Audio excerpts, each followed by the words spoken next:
qui commence, c'est le Nigeria. Et Bassey au point de pénalty pour pour ce premier tir et devant un jeune, Timothy Fayulu, il faut le rappeler, qui a réussi son baptême du feu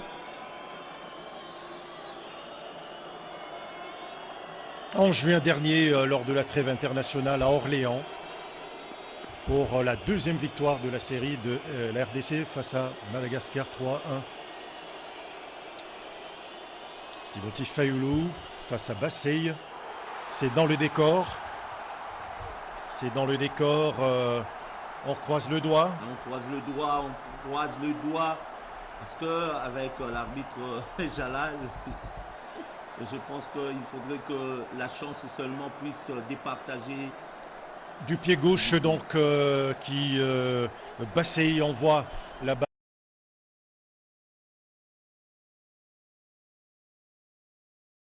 balle dans le décor. Il avait un peu son corps très en arrière. Hein. Tout à fait. Et la prise d'élan n'était pas à même de lui permettre d'effectuer un bon tir. Et là, ce sera un droitier ou un gaucher. On va suivre. La position est un peu cachée. C'est Samuel Moutoussamy, un gaucher. Tout à fait. Oui, un gaucher qui avait réussi sa tentative face à l'Égypte. Ça ne rentre pas, il a échoué. Pas de concentration pour Sami Moutoussamy qui va aussi manquer sa tentative. Et la pluie qui s'est remis, qui s'est invité dans cette fête, donc 0-0, Sami Moutoussamy qui n'a pas réussi. Et c'est met en opposition de l'expérimenté Nwabali. Y avait-il pas de la place pour mettre cette balle à ras de sol? Tout à fait, il fallait jouer à ras de gazon et sûrement avec un boulet des canaux, il pouvait bien tromper les portiers. Maintenant, c'est au tour de Timothy Fayulu. Devant Simon Moses. Devant Simon Moses, un droitier. Et Timothy Fayulu qui met sa main en opposition pour le deuxième raté nigérian.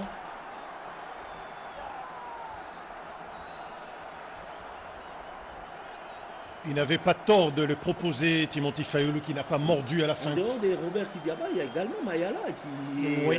Bien qu'il n'est pas dans les staffs régionaux. Aussitôt, l'ouverture pour transformer son tir et permettre à la RDC de faire la course devant.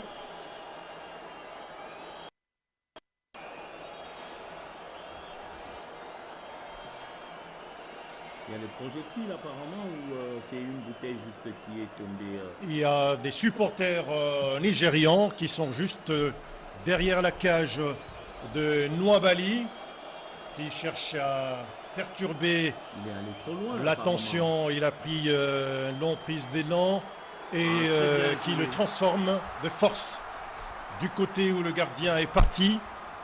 Mais pas de chance pour Nwabali parce que le jeune qui a suivi, c'est ce que je dis, du côté où le gardien est parti. Il est fort, c'est Nwabali, hein, il est fort.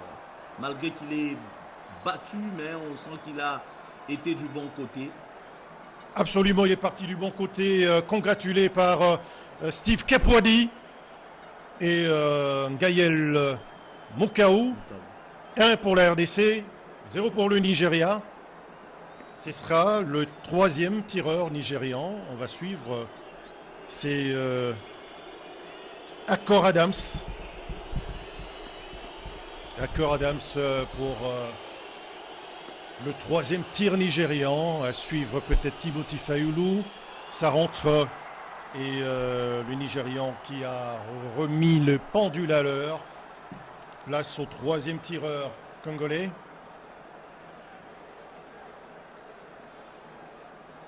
Peut-être une réaction tardive de Timothy Fayulu. Ou encore, bon, il a mis pratiquement à la Palenka. Hein. À la Palenka et puis sous la barre.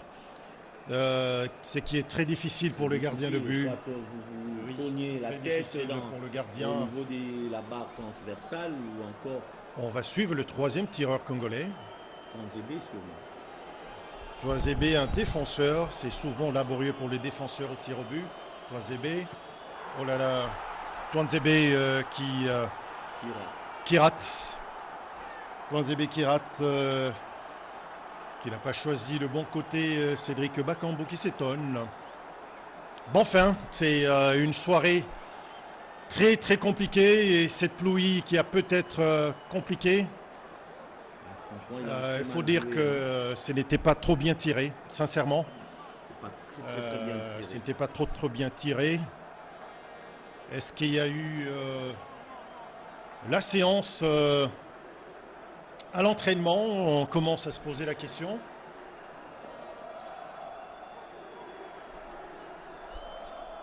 Il faut arrêter celui-là, Fayoulou, Timothy, pour entretenir l'espoir du côté de la République démocratique du Congo.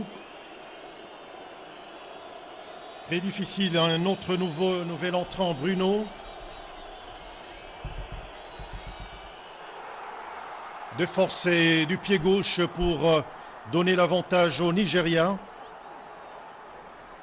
La pression maintenant sur le quatrième tireur congolais. Il faut le marquer, il faut l'inscrire pour éviter parce que là, c'est pratiquement le Nigeria qui a l'avantage parce que ils ont commencé la séance. Oui. Beaucoup de courage pour le prochain tireur congolais. Beaucoup de courage pour le prochain tireur congolais, c'est Fiston Maël Kalala. Va-t-il redonner qui a pris l'élan, Fiston Maël Kalala pour le coup de pied arrêté, contre-pied parfait pour Fiston Kalala Maël qui a pris le gardien en opposition, à contre-pied. Et Fayoulou, sous les yeux des animateurs confiants,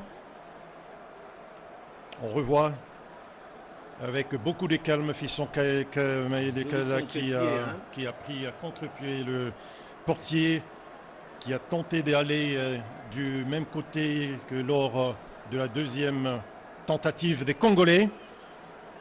La pression sur une nouvelle fois la RDC. Tout à fait.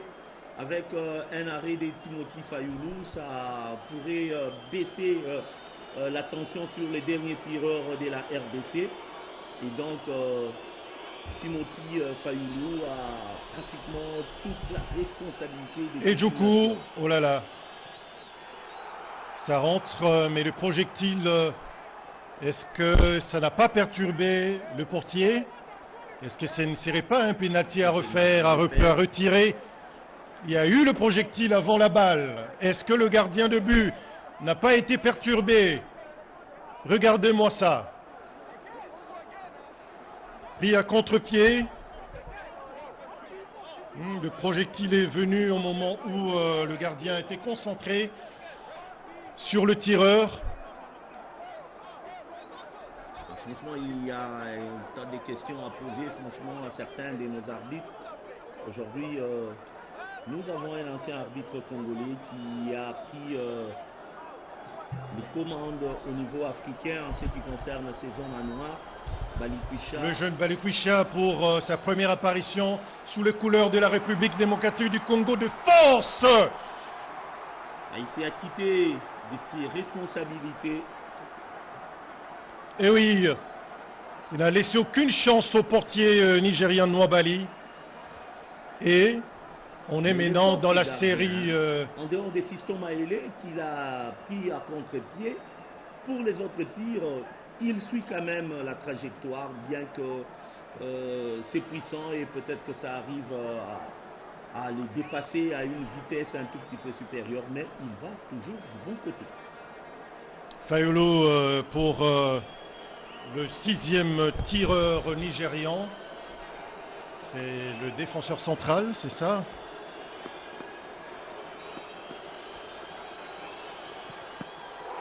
Et Timothy Fayulu qui est parti du bon côté. Et là, c'est la RDC qui a l'avantage. Marcelin, il s'agit de marquer et la RDC va devoir jouer les demi-finales intercontinentaux, je pense. Intercontinental. Absolument. Absolument.